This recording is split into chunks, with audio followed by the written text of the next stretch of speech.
Sebanyak 7 rumah perusahaan aset milik PT KAI Daop 4 Semarang yang berada di wilayah Gergaji, Kecamatan Semarang Selatan ditertibkan. Penertiban ini dilakukan untuk mengamankan dan menjaga aset negara dari pihak lain yang tidak memiliki hak atas aset tersebut. Dalam penertiban tersebut, sempat terjadi penolakan dan adu mulut antara penghuni rumah dengan petugas dari KAI dan tim kuasa hukum. Meski demikian, penertiban tetap dilakukan dengan mengambil dan menginventarisasi barang-barang di dalam rumah dan diangkut ke gudang milik KAI. Barang-barang itu bisa diambil dalam kurun waktu 2 kali 24 jam.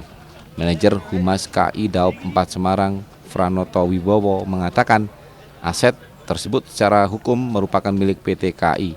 Aset tersebut juga memiliki sertifikat hak pakai dan hak guna bangunan yang tercatat dalam aktiva perusahaan. Adapun ketujuh rumah perusahaan yang ditertibkan meliputi rumah perusahaan nomor 8, 10, dan 14A di Jalan Kedung Jati, rumah perusahaan nomor 1 dan nomor 4 Jalan Jogja, rumah perusahaan nomor 84A Jalan Karyadi, dan rumah perusahaan nomor 5 Jalan Gundi Semarang. Franoto menyebut total luasan tanah yang ditertibkan seluas 3.611 meter persegi dan luas bangunan seluas 825 meter persegi. 7 rumah perusahaan ini ditempati oleh anak atau saudara pensiunan pegawai KAI. Rumah ini nantinya akan dimanfaatkan untuk kepentingan perusahaan. Rumah yang ditertibkan merupakan dulunya ditempati oleh para pensiunan pegawai perusahaan Jawatan Kereta Api PJKA atau yang sekarang menjadi PT Kereta Api Indonesia dengan status sewa. Setelah para pensiunan tersebut meninggal, kemudian rumah tersebut terus ditempati oleh anak, cucu, menantu, atau kerabat tanpa perikatan kontrak dengan KAI.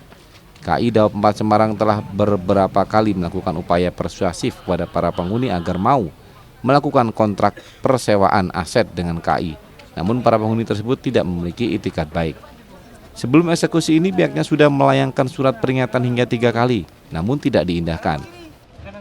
Adapun dasar hukum dari pengambil alihan kembali aset KAI atau penertiban ini bahwa aset tersebut memang merupakan aset KAI formal perusahaan yang berdasarkan atau ada alasannya berupa sertifikat hak guna bangunan dan hak pakai. Jadi total luas 7 rumah perusahaan yang kita kosongkan atau kita tertibkan itu luas tanahnya itu 3.611 meter persegi dengan luas bangunan total 824 meter persegi dengan nilai aset tersebut sekitar 45 miliar. Sudah ada surat peringatan sebanyak 3 kali.